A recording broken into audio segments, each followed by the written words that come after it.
Hello and welcome to another episode of the Game Design Podcast. Once again, my name is Brad Carney and I'm the founder of Final Boss Entertainment, who recently developed Wrack, which is actually the game we're going to be discussing over the next couple of episodes. We're currently celebrating its 1-year anniversary. It was a year ago today that we left early access and blossomed into a fully released game. So a couple of the other Wrack developers and I are going to spend the next couple of episodes looking back at Wrack, discussing what worked, what didn't, and kind of breaking down some of the game design behind the game. And I'll have to have part 2 of this up for you tomorrow as part of the week-long celebration of Wrack's 1-year anniversary milestone. But first, let's talk a little bit about Wrack itself. If you're an avid listener of the podcast, you know that every episode I mention that Wrack is a game we've developed, and do it in such a way that leaves you gasping for air and sore for days from such extreme laughter. But today, we're going to be taking a more candid look at this game that we spent so much time and effort making. In this double episode, we'll be talking with some of the other developers and break down some of the game design behind Wrack, and talk about what worked and what didn't. And if you haven't checked out the game before, Wrack is an arcade-style, cel-shaded classic shooter. It's a game we started all the way back in 2008, when we were all in slightly better shape, basically in response to the first-person landscape at the time. We, the developers, basically grew up in an era of fast-paced, exploration-oriented shooters that basically didn't exist anymore. Games like Halo and Call of Duty had completely taken over, and to us, it didn't seem right. The classic style of shooters didn't go away because the games didn't make money. For whatever reason, the main developers of these games just stopped producing them in a timely fashion, for reasons ranging from engine research and development to simple mismanagement. So it was this belief that classic shooters still had a place in the modern shooter landscape, and the belief that there was still a market out there that wanted a classic shooter that initially led to the development of Wrack. The game we initially started making was very Doom 2-esque. Fast speed, keeping all your weapons, crawlers being pinkies, and so on. Hell, not only was the game Doom 2-esque, but its development was, too. The team was small, the engine was written from scratch, there was a heavy emphasis on modding from the beginning. Now, the game started off that way, but naturally the game started to take on its own personality. For reasons I won't get into right now, photorealism isn't something I'm a huge fan of in gaming, so we wanted to have some sort of stylized look for the game. Besides, I don't know how well photorealism would work in a game where you run at 180 miles an hour, but anyway. One technique I had in the back of my mind for a while was something called cel shading, which is basically a shading technique of using bands of light on an object instead of a full gradient. But hey, this is an auditory medium, so I won't dwell on that too much. It's something I think a lot of you are familiar with now anyway, thanks to games like Borderlands, which actually isn't so shit, but anyway. To wrap this up quickly, while developing the engine, I picked up a book on shaders, which happened to detail how to pull off the technique. And once I got it implemented, the game popped. It fit great, and suddenly the game was starting to have its own personality. At this point, things were starting to flow. Around that time, I was playing a whole bunch of platformer games for both fun and study. I have a good job. Specifically Mega Man X4 and Super Castlevania 4. And I thought it would be really cool if Wrack was sort of like those games in first-person form. The game I had in mind was already extremely arcadey. Boss battles, lots of action, flashy graphics, and so on. And I thought the addition of elements from these games would match that perfectly. A life system meant that deaths are less penalized, and you can quickly and seamlessly get back into the action if you die, which is something virtually all Castlevania and Mega Man games have. A score system means you have an incentive to do flashy things and perform great feats like big combos, chains, and jumps, which is something that came from Super Castlevania 4. Bosses and mini-bosses mean the nature of the gameplay is constantly being changed up. The same thing goes for each level having its own setting and gameplay mechanics. The fact that each level has its own setting, music, gameplay, mechanics, being split into 2 parts, and having a boss at the end is something that came from Mega Man X4. And the last piece of the puzzle was the arcade elements. I like the idea of rapidly killing monsters one after another, which became the kill chain system. It's something that I thought would be a lot of fun, make you feel like a badass, and also add some tension to the game for those who wanted to play it at a high level. We also wanted it to feel really nice, too.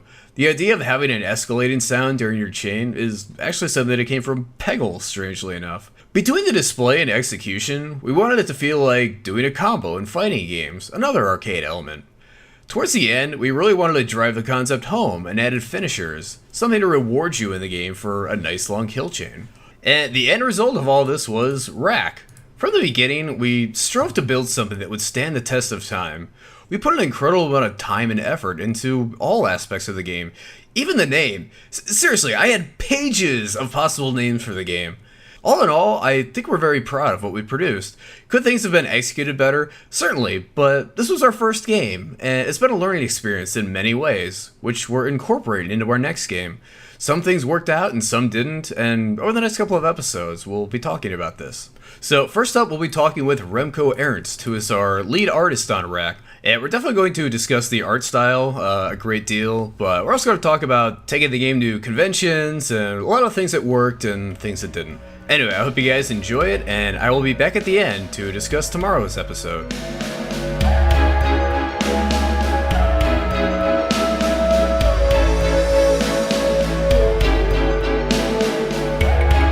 So we're going to be celebrating our 1-year anniversary here, either in a couple days or maybe next week, depending on when this episode actually comes out. But I wanted to talk to you, one of the fellow developers of Wrack, just kind of have a nice little discussion about the design of the game. You know, there's a lot we tried to do with the game, and you know, some of it worked out, some of it didn't. But you know, first of all, I mean, thanks for being on.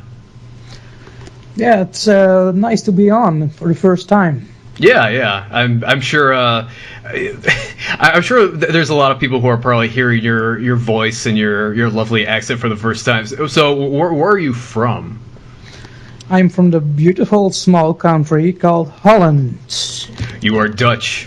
I'm Dutch, a Frisian. Yeah. So what was your role on Wrack? Just so people know. I've been starting out as the texture artist, and then it turned into the artist overall. Yeah, you were basically our lead artist on the project. And pretty much anything that was 2D, other than like the character art, you know, and the storyboards. I mean, basically, you were responsible for. So, I mean, the whole game being just kind of like this bright, colorful, honestly, very interesting and stylized look was basically your doing. Well, it was kind of fun because when I first entered the Wrack, I remember when I first heard about it, it had the realistic art style, gothic-ish, like Quake 1, for example. And then when I heard for the first time it was going to be cel-shaded, I was disappointed. Mm-hmm. But then I started to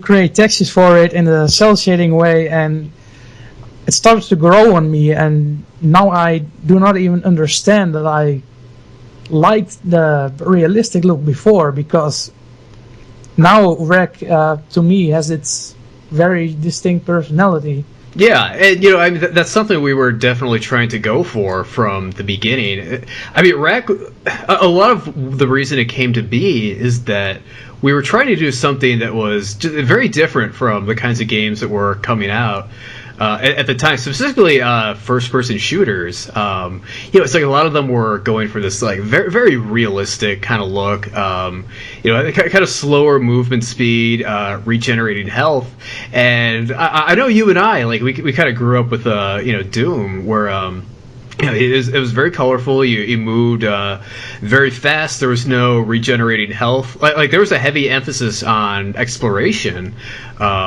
So you know, we definitely wanted to do something that was kind of more in that vein than, you know, kind of this new era of shooters that was coming out, and certainly you know, giving an art style that was you know, different and distinct from you know, these modern shooters was definitely a big part of that. Yeah, it was a win-win situation because we were a very small team with a small budget, and we have a homebrew engine that not everyone might know of, and to compensate for that we didn't have a AAA tools to work with, we could create very nice graphics, and it wasn't really that heavy on the hardware, and we didn't heavy use of shaders or all kinds of bloom effects to make the game look good. I think if we chose a realistic style, we would have a big problem making it look right. Yeah, and for one, like doing realism, with your art style, it's very technology and hardware dependent. So, I mean, basically, if we had gone that route, unless the game was like absolutely up to par with like AAA titles that were coming out at the time, it was going to look bad. It was already going to look dated. It was just not going to be really visually appealing at all. So, I mean, we wanted to have an art style that was more, kind of a little more reminiscent of like like Nintendo and Super Nintendo games, where it was colorful and stylized, so that to this day it's like they still look good. What I really liked about having the chance to develop the art style is that I always thought that cel shaded games, a lot of them just use like a shader with an outline, like the textures are just solid colors. But what I really missed in the cel shaded games I played was the high resolution textures and the details in the textures in a not washed out way, because in many cel shaded games nowadays the colors are very washed out, like it's paint. Yeah, I guess I get thinking back to like something like the Wind Waker. It's like it does seem like it's it's cel shaded, but it does seem like it's a lot of like very like solid color textures. Whereas like something like Wrack or like Borderlands, like there really is like a lot of detail in the textures. Yeah, it's not to say that I don't think that horror games look good, because I think that like Wind Waker, it looks very good to me, but what I personally missed is the details in the texture, because I thought there is so much room for it to draw these details that could make the game be alive so much more. Like, for the example, the discussion we had last week about the weapons of our new game, that the first versions I put up lacked the amount of detail we had in Reg 1, and that had to do with the fact that we are figuring out stuff with shaders. And in the end, you and me both agreed that it looks way better if all these details are painted on and the time is taken to just hand draw it right on there. Yeah, I mean that's something I know you've made a big point about in the past, like the fact that like in this engine, because it's like what you see is what you get. You just have like I think as an artist, like that gives you much more control over kind of the end result of how things are going to look. You're not dependent on any kind of shader to get the exact kind of look you want or anything. It's pretty much like if you want a certain detail, like you have complete control over putting it in there yourself and how it looks. And I would think that would also really make the development time. I think it would really cut that down. Because you're not waiting on any programmer to kind of do any kind of effect. You're not waiting on them to tweak it. It's completely under your control. It was completely under my control, and that's why I love the job very much. I mean, I've learned to create tons of art without boundaries, and that was the biggest appeal of this. I know one of the other things that you've enjoyed about your job is that one of the things that we really pride ourselves on doing is taking the game around to conventions and kind of having people play it there in person, and kind of getting feedback. So I mean, why don't you tell us a little bit about us going to QuakeCon and SGC? Those conventions are a very nice place to meet people and to meet players of the game. I was also very disappointed that I wasn't going to take part of QuakeCon this year, because when I see pictures of it, it just gives me this positive feeling, and it's very motivating to let people play your game, and really appreciating your hard work. Then we also had industry figures like John Romero and Keiji Inafune come by and watch our game. And yeah, it was just a really great experience. Yeah, I mean that part of it was really cool. Kind of getting their endorsements for the game. I mean, just like an absolute thrill. I mean, as a kid, I mean, John Romero specifically was, someone I looked up to. I enjoyed reading all his interviews and just kind of following his career and everything. And I think had I known at the time who Keiji Inafune was, I would have done the same with him. But he wasn't as big a celebrity back then. I think people knew of Mega Man, but not necessarily the people who created it. I mean, by going to those conventions and getting to meet a couple of idols and having them come appreciate the work you've done. I mean, obviously that's super cool. Yeah, I was even very surprised that Keiji Inafune was at our place, because I heard he was going to be part of SGC, but then he just walked in front of us, and it really made a big impact on us, because contrary to what people believe, Wrack is more inspired by the likes of Mega Man than the Doom style. Yeah, which is something we'll get into a little later, but yeah. But yeah, I mean, he was like the guest of honor at that convention, and they just kind of all of a sudden, you're like tapping on the shoulder, like Brad, like I'm busy. What's going on? You're like, seriously, you want to look at that? And then there he was, creator of Mega Man himself, the man, the legend. It was there checking out our game, but. Yeah, I mean that was all that was super cool. But I think the other thing that's like really great about these conventions is that you get to have like such rich feedback from the people as they play it. It's if you say you're like working on a game and like the only kind of feedback you get from that is like, I don't know, maybe people play it, they record it, they put it on YouTube, and that's kind of it. There's probably a lot of self-editing going on there. You're probably not getting the full picture of, kind of how they're playing the game. If first of all, like if they're having technical difficulties with it, like they're not going to get that footage up on YouTube at all. So you're completely not going to get any of that feedback. But also like if people are, I think a lot of people have kind of a natural, they don't want to embarrass themselves.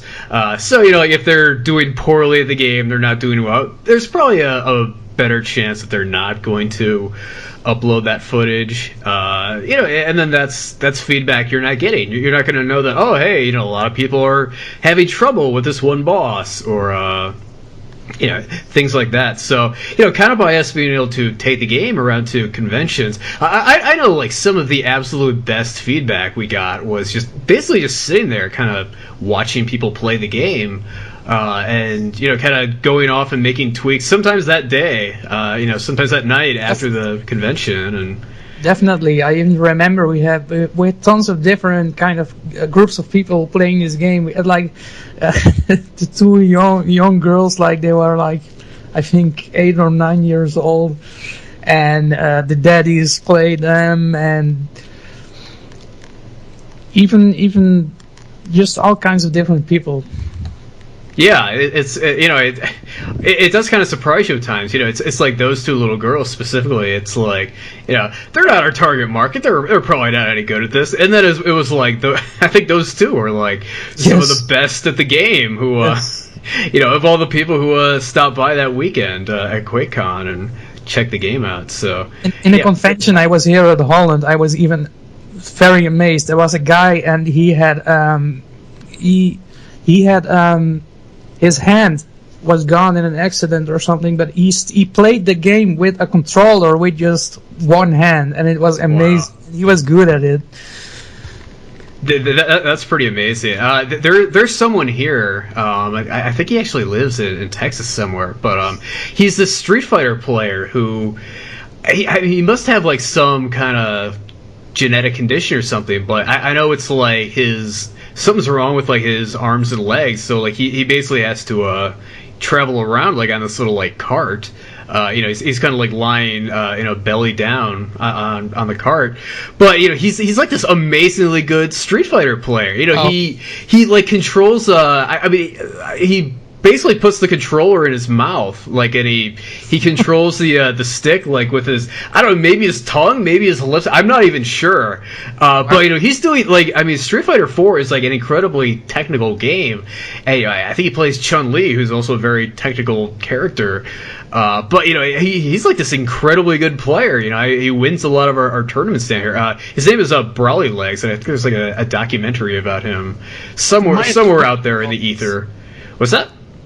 It rings a bell. Maybe I've seen it before. I'm gonna look it up after this. Yeah. I'll be sure to link you to it. But yeah, just the amount that guy is overcome, like, it's just really like inspiring. It's also depressing because his technical skills are better than me, fully abled human who practices way too much. But yeah, I'm just like, but you wouldn't know about this like unless you didn't kind of go out there into the public. Exactly. If you just kind of stay at home and slave away on things all day, like you're not gonna. You're not going to have these experiences. You're not going to meet these kinds of people. You're not going to see these different things. Yeah, beyond art skills, that's the greatest thing I learned in this industry, that it's all about the networking. It's all about showing yourself and be proud of your product and let people recognize you. And that really helps to build up some recognition and get great feedback. Yeah, one of our other team members, like, we were talking, a little bit about how, John Romero, the creator of Doom, came and saw our game at QuakeCon, and I think a big reason that happened is because, one of our other team members, who he was one of the modelers on the team, he went and I think he saw Romero at QuakeCon like the day before or something, kind of approached him, and they kind of had a conversation, but he said like, hey, we've got a game that we're showing in the vendor. You should come check it out. And sure enough, he made his way over the next day through the sea of people mobbing him because of his celebrity status. And I think he secretly enjoys it. Oh, I'm sure he does. He's the rock star of the game industry. Oh yeah. I mean, you don't grow your hair out like that if you don't want to be a rock star. So you don't wear 3 rings on each hand. Right? Yeah. But yeah. I mean, he's just, and I mean, just for the record, I mean, Romero was just, he was just a total rock star. I mean, like, he was just the nicest guy in the world. Just, so outgoing, just so charismatic, just everything. I mean, he really lived up to, kind of what you thought he'd be. Oh, really? Exactly, yeah. He did. Yes. Yeah. So. All in all, it was really cool. We were kind of talking earlier about how, the game is largely its inspirations are obviously Doom, kind of like the classic shooter elements, but also like there's a lot of console platformer elements to it. Games like Mega Man and Contra.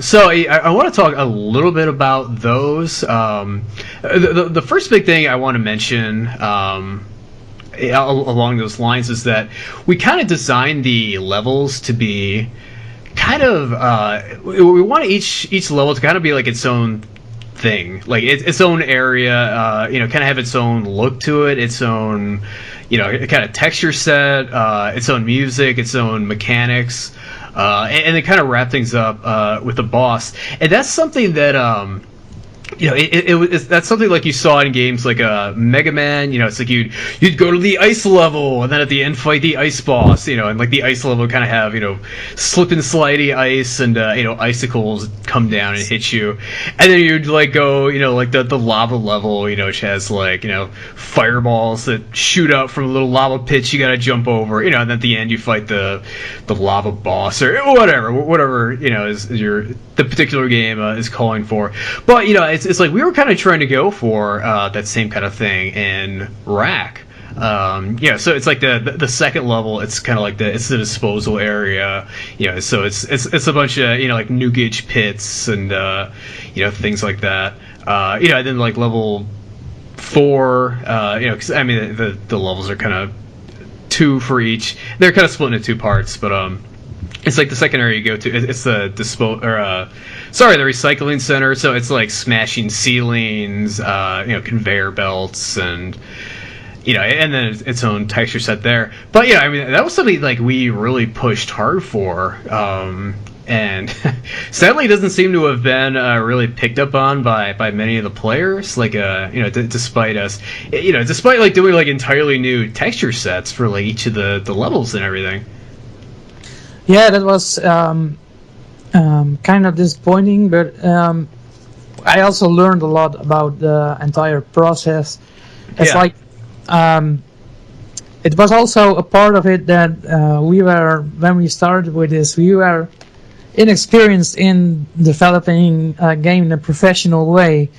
So you start to fixing the things you didn't do that well before, and now with our second game, I already noticed like a huge increase in the development speed of the game. Right. Like what you told me last summer, there are already more weapons done than there are in the entire Wrack. That's right. Everyone who didn't think Wrack had enough weapons, you will not be disappointed this time around. Oh no, I think people will be amazed. Yeah, oh yeah. And they're actually like wacky and fun and crazy too, so I think people will enjoy them. But yeah, I mean, you were kind of talking about how, like I mean, our lack of experience, kind of hurt us when we were trying to pull these different things off. I think that the big lesson that I learned from that particular, like the whole like people not really getting what we were going for thing is that basically the first 10 seconds of someone's experience are going to be critical. So basically, if in the first 10 seconds, like you're not really hammering home that like, hey, this is a combination of a Doom style game and a console platformer, it's just basically going to be lost. People are going to kind of make up their minds about what the game is like very early on, and it's going to be very difficult to change their mind from that point forward. So I mean, I kind of saw this in like like when people sat down at QuakeCon to play it. I see it a lot in YouTube videos, but it's like someone will like immediately run around in like the very first room of the game. They're just like, oh yeah, this is Doom, yeah, okay, Yes. you move fast, the levels are kind of blocky like Doom, okay, this is Doom. And then it's like by the time they get to like the first mini boss, like they've already made up their mind, okay, it's Doom, and then it's just kind of anything that doesn't really like fit that kind of perception of the game, like they just ignore. So it's like there may as well not even be bosses in the game at that point, because like, well, Exactly. Doom didn't have bosses, there's bosses, that doesn't make sense. So I know, I understand exactly what you mean. yeah. So that's something we're trying to really address, like in this new game. It's it's like right off the bat, like we want it to be clear, like kind of what the game is, and that the ways that it's unique from other perhaps similar games, like we want those differences to be immediately noticeable without giving too much away. So Yeah, warm the people up by telling that we did an upgrade to the engine, and we have a lot of more graphical effects going on in the game. And there are a lot of things that we already wanted to do in Wrack 1, but we lacked the experience and the time to do it. So yeah, we upgraded our engine, and it's all coming together, and it looks great. yeah, from a visual standpoint, it's one of the things that I'm really trying to go for in this new game is just have like everything like be way more dynamic as you look around. Like I mean, Wrack was like very static. As you kind of moved around, like everything was basically like shaded the same. Yes. It's. I mean, when you looked at something, from a different angle, like it still looked the same.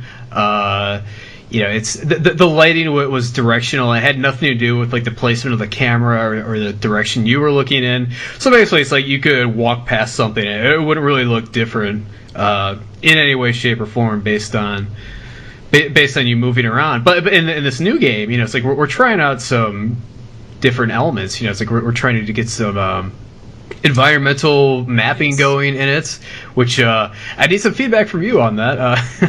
I'll get back to it later. Yeah. And then it's like we're trying to get some like specular lights, some normal mapping, and just we're just doing a bunch to really enhance the art style so that things are a lot more dynamic. Yeah, it's just a lot more, even more visually captivating than Wrack was. When you're running around and doing things, all while still kind of like preserving like generally the same kind of art style we had before. It's been a lot of changes and upgrades to it, but we're still kind of going for this like kind of colorful, stylized, cel shaded look. Yes, that's the thing we really want to keep the art style with its own identity. Really, it's more than, like you say, more dynamic. Like the complaint I often got is that Wrack looked so static, and my answer was always, we can't do anything about it. This is within our budget, and this is how far we can go right now. And now this boundary is moved way higher, and we get all these new effects, and not every level is blocky anymore. We have curves, we have all kinds of shaders, and it's great. And I mean, part of what's great about Wrack being at least mildly successful is that we've gotten a chance to kind of build up our networking. So we know a lot more talented artists who can work on this, and it also made enough that I can actually pay them. Other people to do things. So I mean, we can kind of get this done like in a reasonable time frame. So that's all really nice. And then the other thing is like we've just kind of like learned a whole bunch. It's like adding on a couple new elements to the engine is so much easier than like writing an entirely new engine from scratch, which is developing this game is like new game plus. Yeah. Oh, absolutely. Yeah. And I mean that's how it should be. You should get to benefit heavily from the experience that you get from kind of making the first one. So I think that goes for anything. I know it's been the case for you with the art. It's like I mean, now I know you can do things like way faster than you could in the Wrack days, just because like you have a lot more experience and kind of have a solid grasp of the art style you want. Also, what also works great, I told you last week, is like we have so many people working on this game actively now, and everyone is seeing each other's stuff online, and it's really motivating to see everything coming together. Yeah, let me just kind of like fill everyone else in real quick. So one of the new things that we're doing with this new game that we hadn't been with Wrack is we're using this website called Trello now, which is basically let's see, how would you describe it? It's basically a digital Scrum method, and maybe people who are into game design probably know what Scrum is. It's like I actually don't. Well, it's like a method to develop a game in a structured way. It's like the what's there to do, the doing, the right. Yeah, so it's kind of like a scheduling. It's basically like a big like project management website. So it's like the way it works is kind of like you can like create like what they call a card, which is basically some kind of like task or something like a monster or something. So it's you'll make a card for like a monster, and then it's like you put it like the concepting kind of like category. So you're kind of saying like, okay, this monster needs to be concepted, and then it needs to be modeled, blah blah blah. But it's I mean basically you can assign these tasks to different people, so the different people can kind of see like what they need to work on at any given time. You can schedule like due dates for the different tasks, and like everyone can see that. And I haven't had to do this for myself, but I know I've had to do it for you. But like when I set like a due date, like you get like notifications about that, right? Like you get like emails saying like, "Hey, there's been a comment on your card." Yes, that's really great because I'm a very chaotic person, but this really helped me to stay structured and to get everything in little chunks, so you're not losing the oversight of things. Yeah, and just really develop way smoother than what we're used to. Yeah, and I kind of feel like I'm kind of butchering it a little bit on the explanation, but the thing that's really cool about it is like, it helps you keep like really organized and everything, but also like if people are like working on something, like we have like concept art for like some kind of future thing that's not in the game yet, we can attach it to like one of the cards, that's being worked on. Like for instance, like it's like when we got like a new weapon that's being done, and someone does like a concept sketch for it, or kind of starts doing like a block out, of the basic model. I could put that screenshot like on the card, and then it's like people who are like kind of looking through the board to kind of see what we're all working on and everything. That it's like they can see that art there and be like, oh man, that looks awesome. That's really cool. Exactly. And I know that's happened like not only for like the team members, but we got some people who are beta testing this thing, and like just them seeing that, like they are really excited about it too. Which seriously, it just makes us all feel good. It's like we feel like like things are coming along. We're happy that people are excited for what we're doing. And by the way, like I echo what you have to say about it. Like I'm super pleased with how things are going along. It's like things are coming along super fast, and like the quality is just like such a level higher than there's what we're also doing with Wrack. One thing I really wanted to say about this company. It's like everybody has its voice in it. It's not like you are the boss, so everything is going your way. And everyone has its things frequently don't go my way. So just. Everyone's opinion is taken into account, and that forms the opinion of the entire team, and that's why people keep motivated, because they feel heard. Yeah, and it's kind of funny. It's like I do try and like empower you guys as much as possible, and it's kind of funny. Like at times it's like. Like it's strange to like see people like not take advantage of that. It's like there's a lot of people, and like I'm totally cool with it, but it's like they just kind of like want to do their job and kind of get their money, and that's kind of it. It's like, do you want more than that? I mean, it's like if you have feedback on how this should be going, I mean. Seriously, speak up.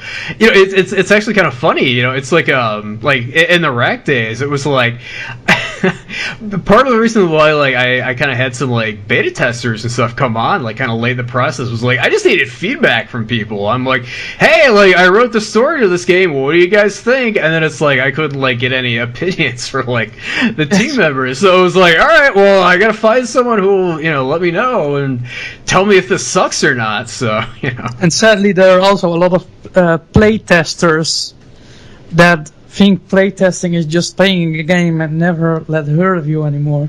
Yeah, they think they're just like special and good, free access to a game and not ever have to give feedback. And no, that's not part of the deal. That is not part of the deal at all.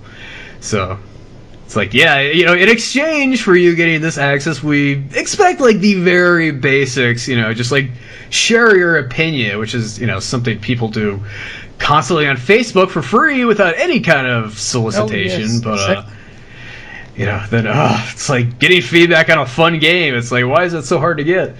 But yeah, anyway. But yeah, it's... and something real quick I want to go back to. We were talking about, kind of like the first 10 seconds, are just so critical in, kind of how people are going to perceive a game.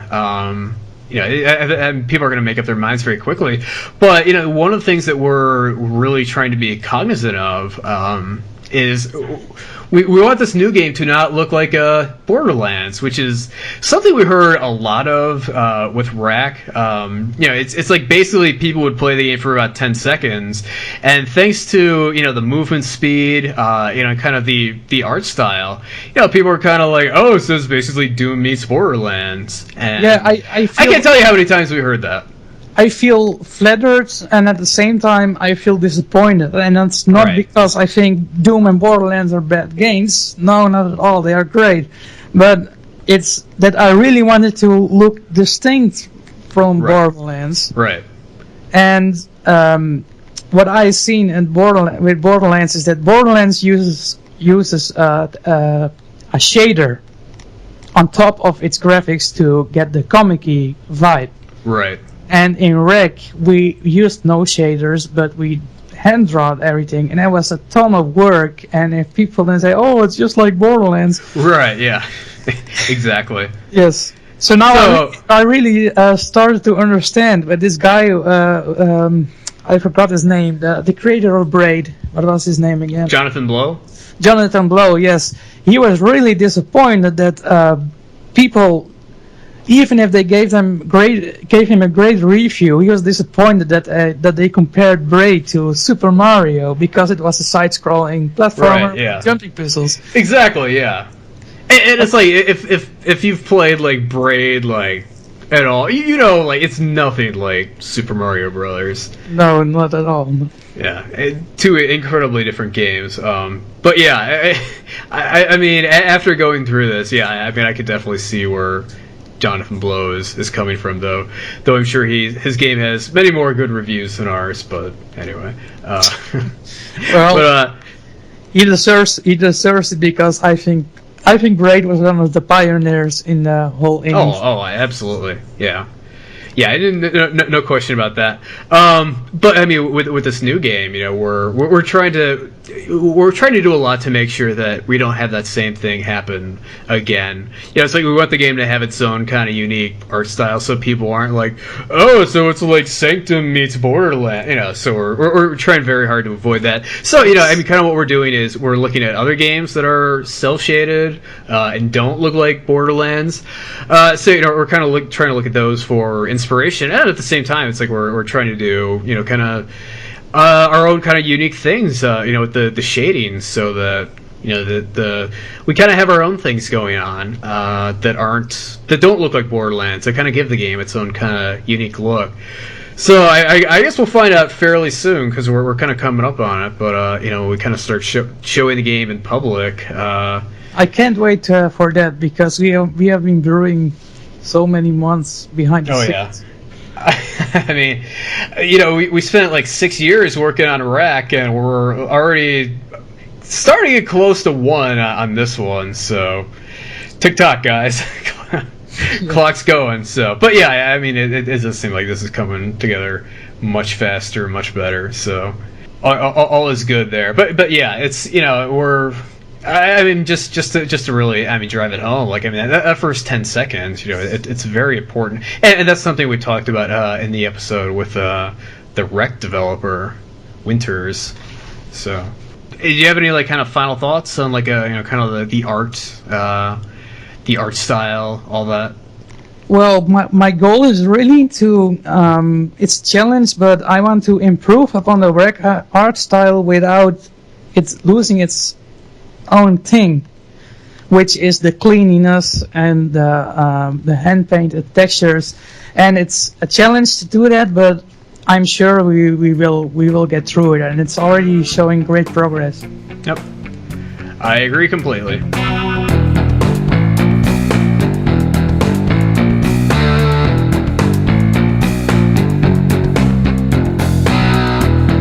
Alright, so that was my conversation with Remco Ernst. Should have part 2 up tomorrow. That is going to be a conversation with Hani Macron. That's going to be a more design-oriented discussion about Wrack. So, very much looking forward to that. The music for this episode is from Wrack, because of course it is. But anyway, that's going to do it for this episode, and we'll be back tomorrow for part 2. Thanks, everyone. Bye.